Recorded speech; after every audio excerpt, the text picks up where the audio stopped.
সবাইকে ওয়েলকাম আমার চ্যানেলে জিএম স্টাডি ফর ড্রিমসে। তো আজকের তোমাদের সাথে কিছু গুরুত্বপূর্ণ কথা নিয়ে আলোচনা করতে এলাম। তো সেই কথাগুলো তোমরা মন দিয়ে শুনবে, তোমরা যেমন অ্যাজ ইউজুয়াল শোনো, এবং যেভাবে সবসময় জিএম স্টাডিকে ভালোবাসো এবং সবসময় সাপোর্ট করো, ভালো কমেন্ট করো, পজিটিভ কমেন্ট করো, অবশ্যই সেরকমভাবে পাশে থাকবে। পুরো ভিডিওটা সম্পূর্ণ দেখবে। আজকের বিষয়গুলো কি কি আছে সেটা আমি একটু বলে নেব। যারা ফটো ব্যাকগ্রাউন্ড ফটো ব্যাকগ্রাউন্ডে অনেক টেনশন করেছিলে যে ফটো ব্যাকগ্রাউন্ডটা কী হতে পারে যদি হোয়াইট না করে থাকে। আমি একটা ভিডিও করেছিলাম, সেখানে পুরো ফর্ম ফিল আপের সম্পূর্ণটা দেখিয়েছিলাম, কীভাবে ফর্ম ফিল আপ করবে, কীভাবে আমি করেছি, সেই ফর্ম ফিল আপে একটা এক্সাম্পলও তুলে ধরেছিলাম। তো সেটাও তোমাদের দেখিয়েছিলাম। সেই বিষয়টা নিয়ে বলবো। যাদের ব্লু ব্যাকগ্রাউন্ড আছে তারা টেনশন করছো যে ক্যান্সেল হতে পারে।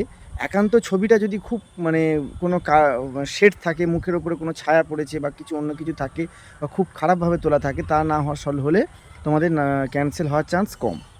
আরেকটা বিষয় যেটা আমি বলবো সেটা হচ্ছে সিগনেচার।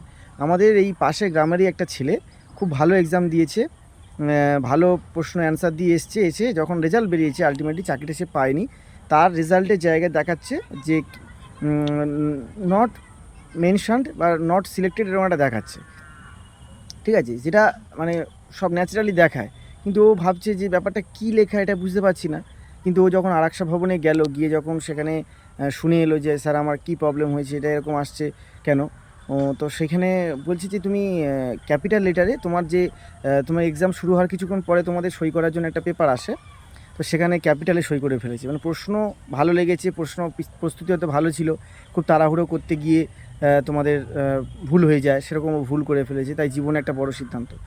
আরও একটা বিষয় যেটা আলোচনা, 2024 সাল জীবনের একটা কি বলবো, গোল্ডেন এরা, গোল্ডেন টাইম, গোল্ডেন ইয়ার বলতে পারি, উই ক্যান সে। তাই এই জীবনের এই সময়টা, যেভাবে একটা আইপিএল খেলার সিজন গেল, সেখানে আমরা ছেলেরা বা আমরা যারা বয়েজ আছি তারা অনেকেই আইপিএল দেখে বা অনেকেই সময় নষ্ট করেছি, বা এখনও আজকের দিনটাতেও বা গতকালও বেশ কিছু খেলাধুলো করে বা বাজে আড্ডা দিয়ে সময় নষ্ট হয়েছে। এগুলোর মূল কারণ কি জানো?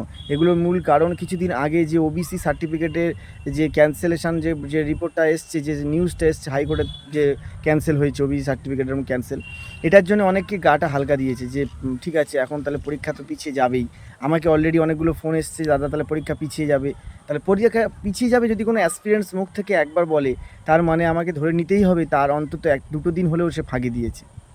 কিন্তু যদি বলো না দাদা আমি ফাঁকি দিইনি, আপনার কথা ভুল, হ্যাঁ আমি সেটা মেনে নেব, কিন্তু সেই যে স্ট্যামিনা, সেই যে ফোর্স, সেই যে ডেডিকেশন লেভেলটা ছিল, সেটা কিন্তু কমেছে।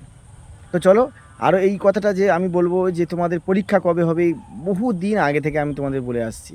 আজকের সোশ্যাল মিডিয়া খোলো বা যাই তুমি করো, প্রতিদিন নিত্য নতুন তোমরা খবর পেতে থাকবে যে পুজোর পরে হবে, এবছর হবে না।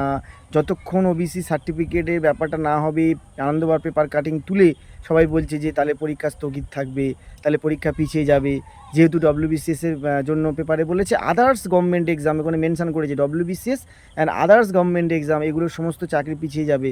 এই কথাটা শোনার পর থেকে আমি বারবার প্রায় 2টো ভিডিও করেছি, আমি ইমিডিয়েটলি ভিডিও করেছি, শর্টস এবং ভিডিও করে বলেছি খবরদার তোমরা এটা নিয়ে কিন্তু নিজেদের পড়াশোনাটাকে বন্ধ করবে না। আমি বারবার বলেছি। আজকে তোমরা আমার এই ভিডিওটা দেখার পরে বলবে দাদা তুমি তো যা বলছো অন্যরাও তাই বলছে। না, আমি এর আগেও বলেছি যে আগস্ট এবং সেপ্টেম্বর বারবার বলেছি।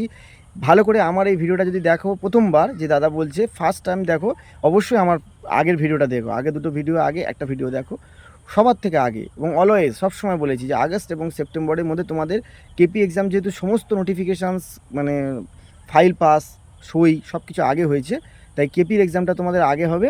সেইটা যদি মাথায় রাখি তাহলে আগস্ট বা সেপ্টেম্বরের মধ্যে তোমাদের একটা পরীক্ষা হবে, সেটা আমি ধরে নিতে পারি কেপির এক্সামটা হবে।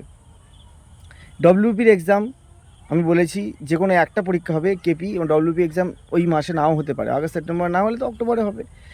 এটা নিয়ে তো কিছু টেনশনের ব্যাপার নেই যে পরীক্ষা হবে না, পিছিয়ে যাবে, দুর্গাপুজোর পরে হবে, এই বিষয়ে না গিয়ে তোমরা একটা জিনিস মনে রাখো যে এক্সাম হবেই, ওবিসির জন্য হোক আর যাই জন্য হোক। একান্ত এটা করতে পারে পিআরবি অ্যাকচুয়ালি একটা বোর্ড, তারা পশ্চিমবঙ্গ সরকারের আদেশে কাজ করে, তারা এটা করতে পারে, রেজাল্ট ডিলে করতে পারে। রেজাল্ট হয়তো দুর্গাপুজো হয়ে গেল, অক্টোবর নভেম্বর ডিসেম্বর হয়ে গেল, জানুয়ারি ফেব্রুয়ারির দিকে গিয়ে তোমাদের রেজাল্ট বের করতে পারে, এটা হতে পারে।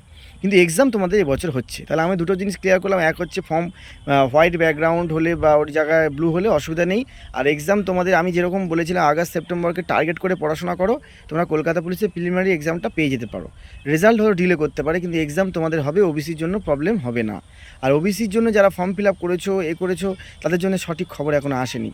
যতই সবাই বলুক যে সরকার এই বলেছে যে কিছু প্রবলেম হবে না, প্রবলেম হবে, এটা নিয়ে টেনশন করো না। তোমরা যদি একবার টেনশন করা শুরু করো তাহলে আর পড়াশোনা করতে পারবে না, নিজের সেরাটা দিতে পারবে না। তাই নিজের যে সেরাটা যেভাবে দিয়ে আসছো, যেভাবে প্রিপারেশান নিচ্ছ, সেইভাবে অ্যাজ ইউজুয়াল খেটে যাও। এইগুলো কথা বললাম। এবারে আমি যে কথাটা বলবো সেটা হলো প্রিপারেশান কেমন চলছে।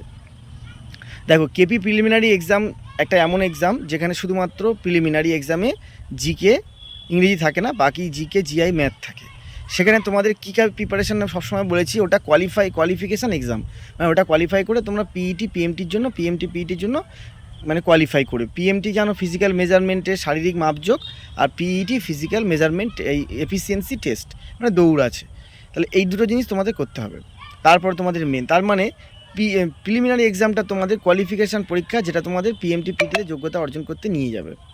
তাহলে এই জিনিসটা যখন তোমরা পরীক্ষা দিচ্ছ, তোমরা সুবির দাসের ম্যাথ, সুবির দাসের জিআই প্রশ্নমালাগুলো বারংবার আমার সাজেশান ওয়েতে যেভাবে যে চ্যাপ্টারগুলো আমি করতে বলেছি সেগুলো যদি করো চলবে, করো। এবং ইংরাজি নেই যেহেতু, জিকে তোমরা ক্যাকডব্লিউবিসি নিতিন সিংহিনিয়ার যে কোনো একটা, বা তোমরা অন্য কোনো দেবদত্তর ইয়ার বুক বা 9-10-এর টেক্সট বই যে কোনো সাবজেক্টের উপরে পড়তে পারো। পড়ে তোমরা প্রিপারেশানটাকে তৈরি রাখো।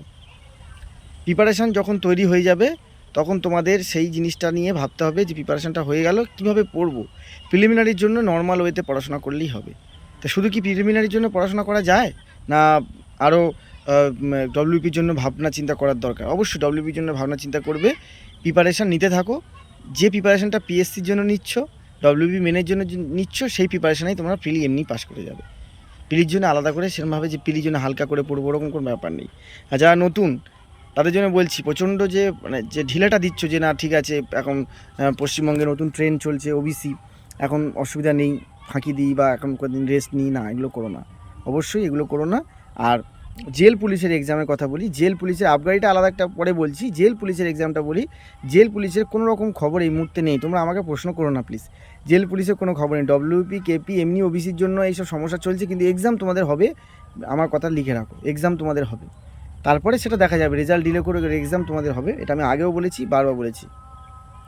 আমি কিভাবে কথা বলি, কোথায় আন্দোলনে গিয়ে কথা বলি, এসব কোনো ব্যাপারে তোমাদের ভরসা করতে হবে না। আমি যেটা বলবো মনে করবে দাদা যেটা বলছি, আগেও যেরকম আমার খবর ভাইরাল হয়েছে বহুবার, তো আমি তোমাদের বলছি যে পরীক্ষা হবে, রেজাল্ট ডিলে করতে পারে।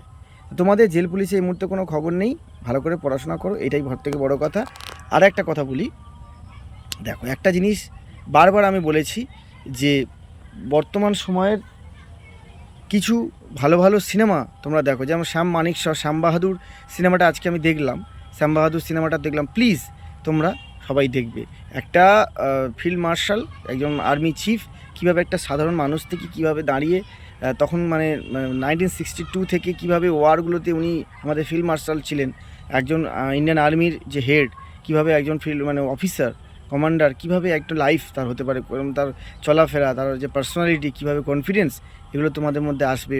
তোমরা কি মিলখা সিংয়ের আত্মজীবনীটা দেখো, ভাগ মিলখা ভাগ, প্রতিদিন একটা করে সিনেমা দেখো, মনের সমস্ত ডিপ্রেশনগুলো দূর হবে। আর টেনশান করবে না তোমাদের। আর যাদের হাইট ওয়েট নিয়ে এখনও সমস্যা আছে, ফের বলছি, আই রিপিট, হাইট ওয়েট নিয়ে সমস্যা আছে, অবশ্যই হাইট ওয়েট নিয়ে এখন থেকে খাটাখাটনি শুরু করো, এখনও সময় আছে, সেগুলোকে শুধরে নিয়ে নিজেকে আবার নতুন দিগন্তে নিয়ে যেতে তুমি পারো। হ্যাঁ তুমি পারবে, অবশ্যই চেষ্টা করো না, এখনও সময় আছে। পড়াশোনার মাঝে মাঝে যে সময়টা পাচ্ছ অবশ্যই হাইট ওয়েট নিয়ে একটু পরিশ্রম করো, ঠিক আছে? তো আজকে ভিডিওটা এখানে শেষ করলাম। কি বলে শেষ করলাম, পরীক্ষা তোমাদের হবে, পড়াশোনা করো, টেনশান করো না। ওবিসি সার্টিফিকেটে সুপ্রিম কোর্টের রায় আসুক, সুপ্রিম কোর্টের রায় না আসা পর্যন্ত অপেক্ষা করো। তার সেই অপেক্ষা করো মানে কি হাত গুটিয়ে বসে থাকার অপেক্ষা করার কথা বলিনি, পড়াশোনা করতে বলেছি। পড়াশোনাটা যেরকম করছো করো, আমার টেলিগ্রাম হোয়াটসঅ্যাপে যেভাবে আছো থাকো। গতকালই আমি পিডিএফ দিলাম একটা, মানে চ্যাপ্টার ওয়াইজ নোট লিখে, যারা পেয়েছো অবশ্যই রেসপন্স করো, কমেন্ট করো কেমন লাগলো। GM study for dreams always with you, ভালো থেকো তোমরা, পাশে আছি, অলওয়েজ আছি, হাল ছেড়ো না বন্ধু।